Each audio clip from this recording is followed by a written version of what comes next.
Good day and welcome once again to our quantitative methods class.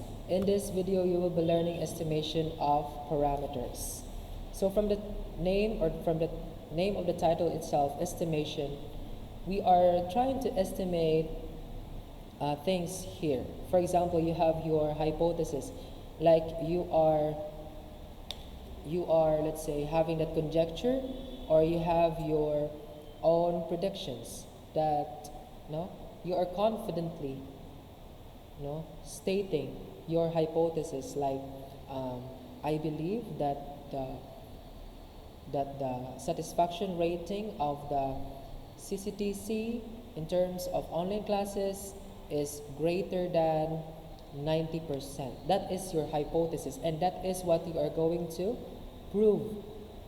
If you will be conducting research, and then you will be surveying their satisfaction ratings and so on. And then in this lesson, you will be knowing how to estimate it, because in statistics, maybe we can answer it. We can solve for the survey, like we can have that accurate results, but most of the time in statistics, it can be accurate sometimes, but not that exactly on point. Like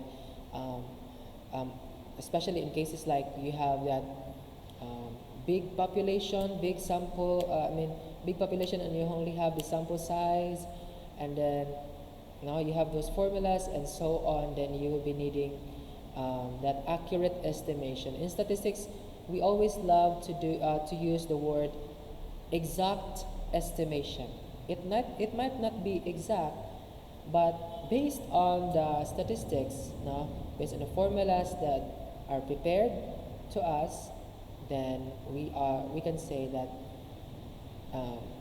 that our results of our research in statistics is very close to the desired result, or the results.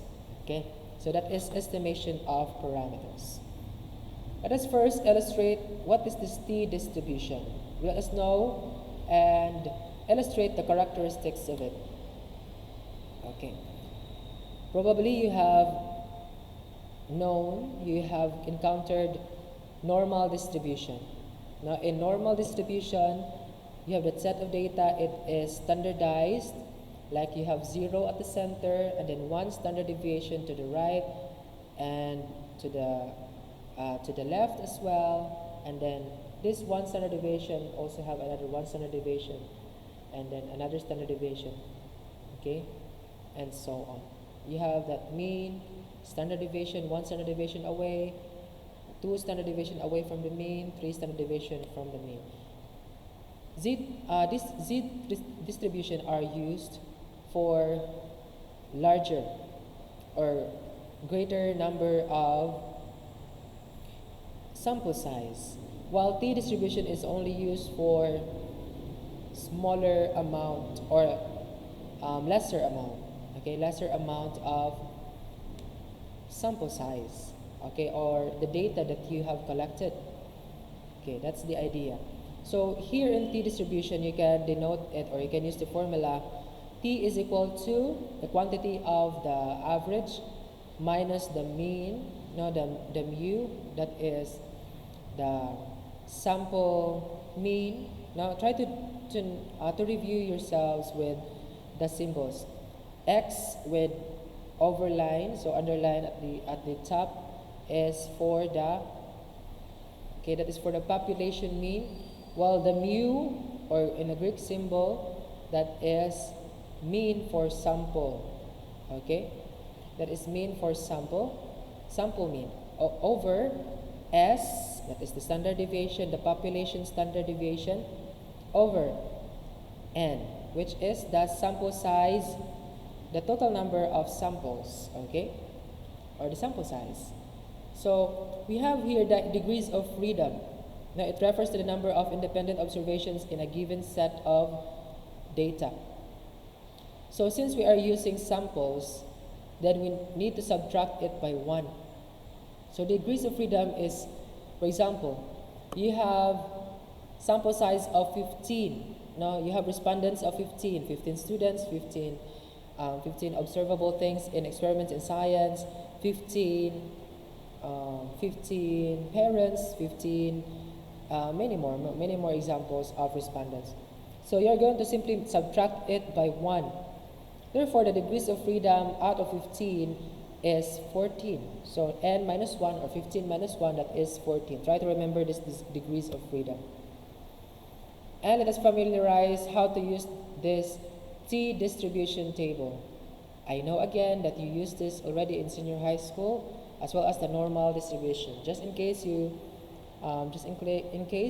forgot to already how to use this. Okay, so this is T distribution table. So you have here the degrees of freedom. Again, how to compute the degrees of freedom? You're going to subtract 1 the sample size. Okay. For example, you have sample size of 15, subtract it by 1, you have 14. And then your confidence level, okay, or the margin of error is 0.05. Okay. Then you will have to connect it from, hold on, I have here example, okay. So I have here example. You have degrees of freedom that is equal to 8. Therefore, the sample size is 9. And then we are going to use the degrees of freedom, which is 8, using this one here, 8, okay. And then you are going to connect it also here, 0.05, which is the margin of error, okay, in this example, because it is mentioned here. T value, parentheses, 0.05, hundredths, comma, 8. Then you will have to connect it here. Okay, again, 8 and 0.05. Okay, the answer is 1.860. This one.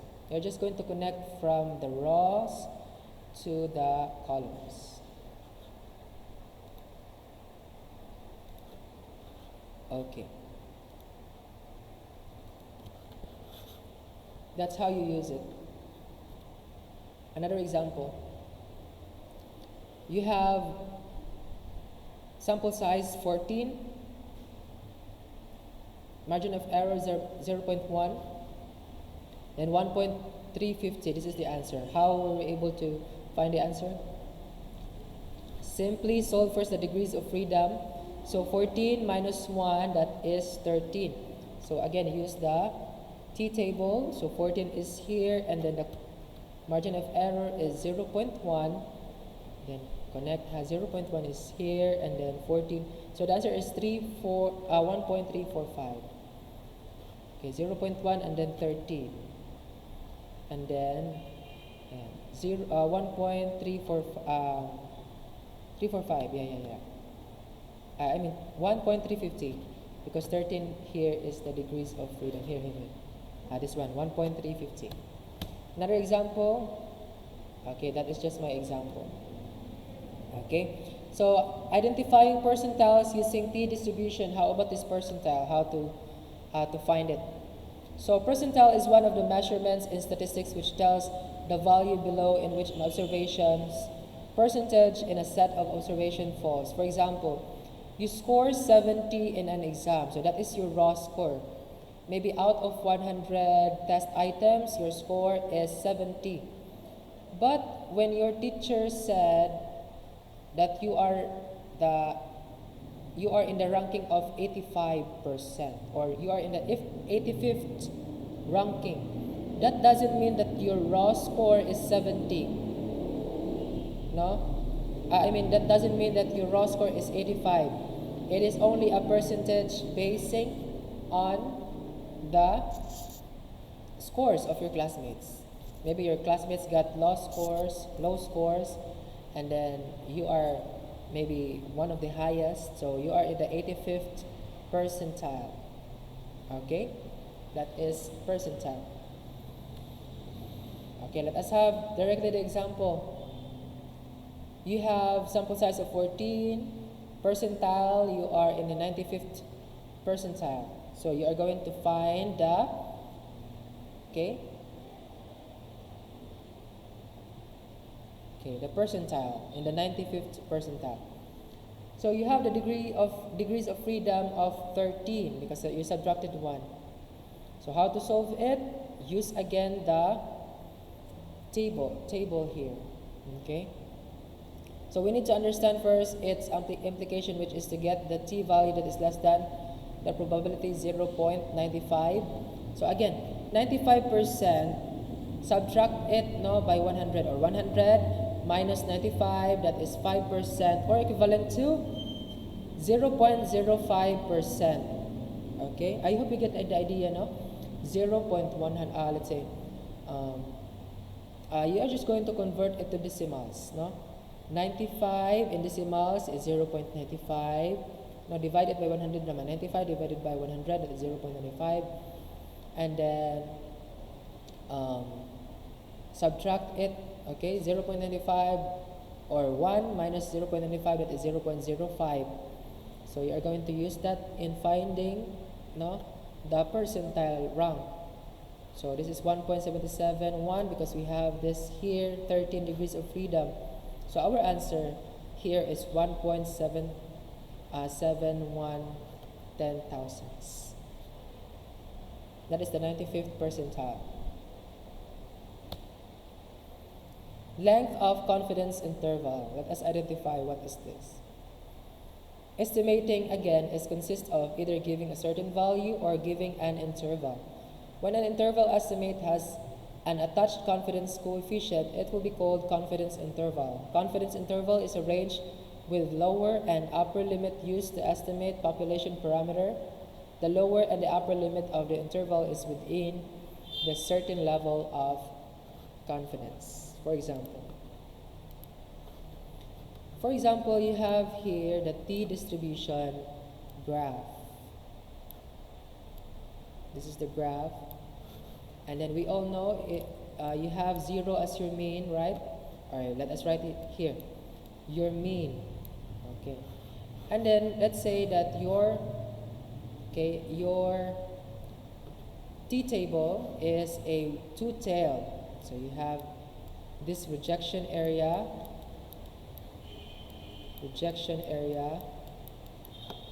This is rejection area. Okay? Reject the null hypothesis.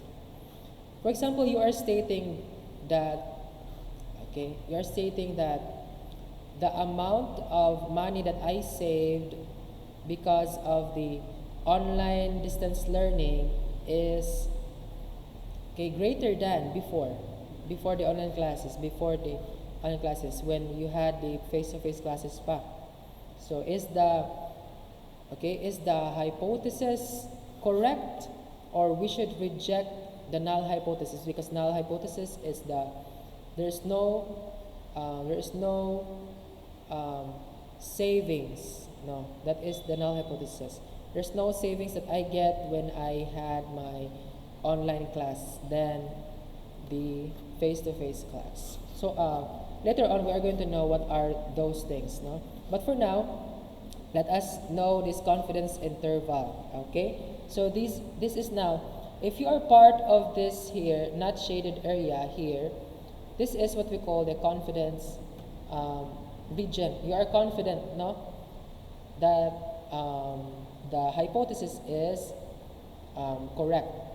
Okay, so much of that one. Let us go directly to the examples, because later on in the next video you will be learning what are these all about. Okay, let us first know the confidence interval. Okay, so you have this formula to get the confidence interval for estimating population mean when variance is known and sample size is greater than 30. You're going to use the z distribution, or this formula, the one that I have been circling. Okay, it could be x plus minus, the same na siya ni, x minus x plus, and then mean is at the center. And you have, or you can do it this simply here. Okay, this one simply here to make it fast. But we can, again, we are finding for the intervals, then we are using this. Okay, so how about if the sample size is less than 30, gamay ra ato ang sample size. Less than 30, then we're going to use the t distribution. This formula, the one that I am encircling right now. Just take a screenshot so that you will know how to do it. And then this is the margin of error. Okay, how the formula for this.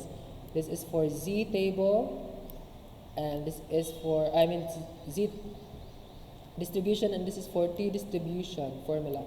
Just take a screenshot because we will be using all of these later on. Okay, let us go directly to the example. How to find the confidence level. How to find the confidence interval rather. Okay. Let's say you are given confidence level of 90%. You are 90% sure that your product, for example, your soap, your soap product, soap product is having that satisfactory level, high satisfactory level, than the old version of it. Okay, then you have your confidence level of 90%, then you have the standard deviation of 12.5, you have the sample size of 64, maybe you surveyed 64 people, and then this is the population mean. Okay, and it is stated here, if the variance is known and the sample size is greater than 30, then we are going to use the z distribution, or this formula here. So again, greater than 30, okay, and variance is known. You have the variance, population variance. Okay, hold on. No. This is not the variance. This is the population mean. This is the variance. Okay, variance is known. This is standard deviation, but you cannot find standard deviation without variance, if you can still remember that one. Okay, so that's it. And then you copy the formula. So again, the only thing that you need to be reminded is if it is greater than 30, you use z distribution. If it is less than 30, or 30 and less, 30 and less, then you will be using t distribution, t. Okay, so substitute now the given values. You have this population mean, which is 42, and then you have A, which is the confidence or the margin of error, that is 10%. So 10% of in decimal is 0.1 or 0.10, something like that.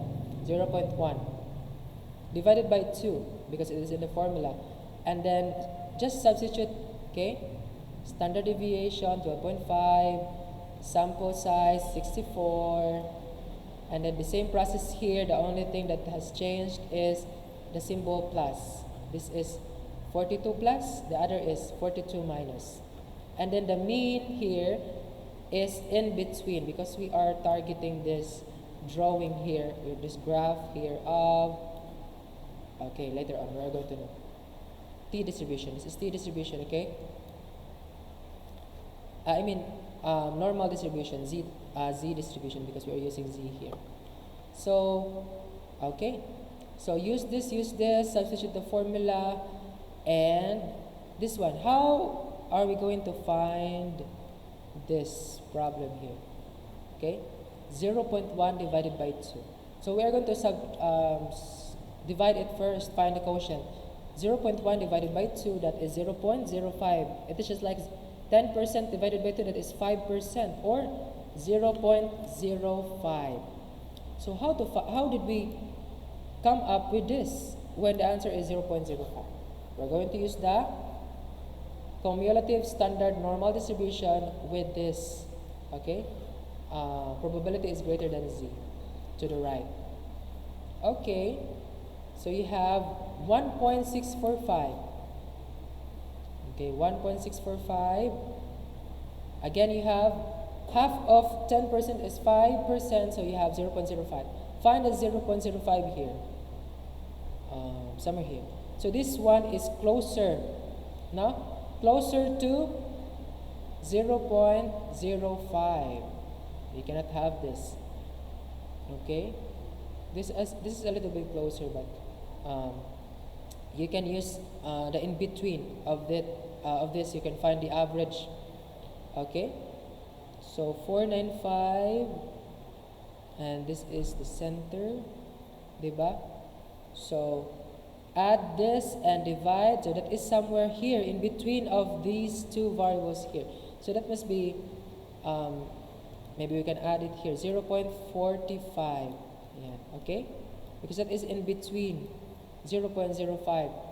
So you can connect 1.645. That is the correct answer, right? 1.6.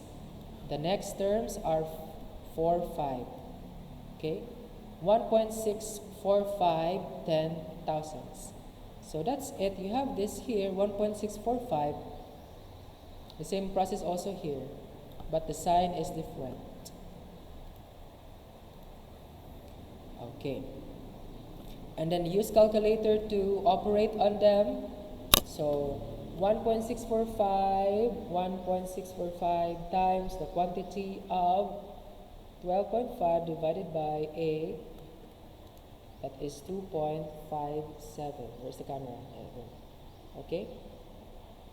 Okay. And then simplify. 42 minus 2.57, that is 39.43. Same also here, 42 plus 2.57, that is 44.57.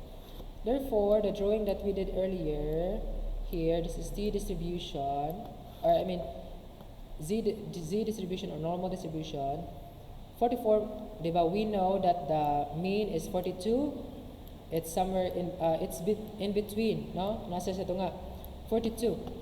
While 39.43 is somewhere here. You can shade it here.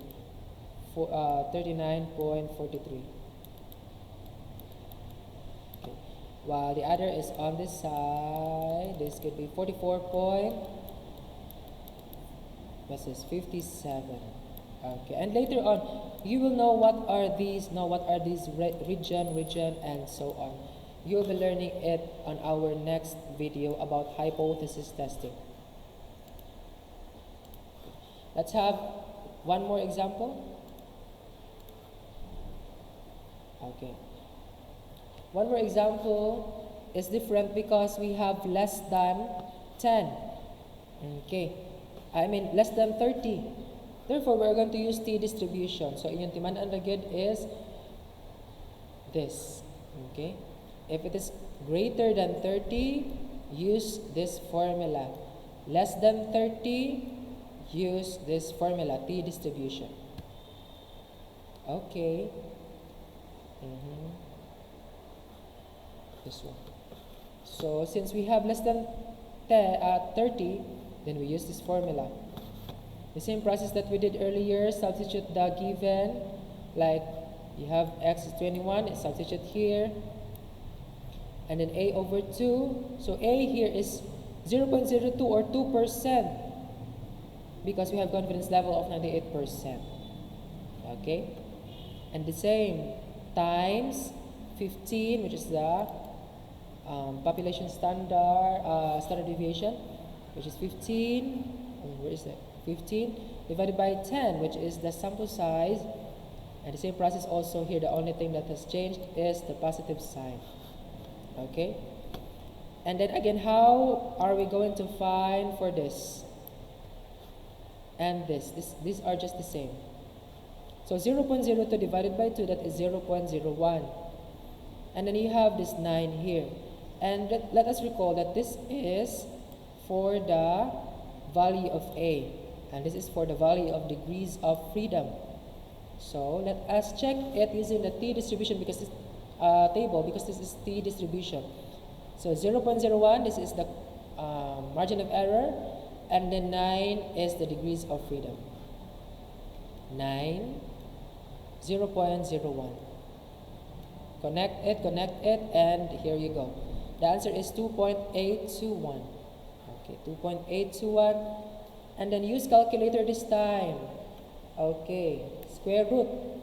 So 2.821 times the quantity of 15 divided by square root of 10 is equal to 13.38 and so on. Okay, so that's it. And then simplify 21 minus 13.38, that is 7.62, 34.38 the other side. So draw it. Draw. Excuse me. My drawing is not that straight. For example, oh my god, I am only using my mouse. Example, this one, and this is t distribution, okay? So the mean here is 21. So 21 is at the center. And 7 is somewhere here. Just, no? 7.62. A little bit. And then 34.38 is somewhere here. 34.38. Okay, that's how you do it. Okay? And last lesson for this video. Appropriate sample size using length of the interval. I mentioned to you already in the lesson about sampling distribution that you need to have that accurate sampling method. But this time, if you are only given with the maximum allowable deviation, this one here, which is denoted by D, and then population standard deviation, which is this, and then you have the confidence level and then the margin of error, then you will see now the suggested sample size. For example, let's go directly to the example. Again, this is finding the appropriate sample size. We are going to find the sample size using length of the interval.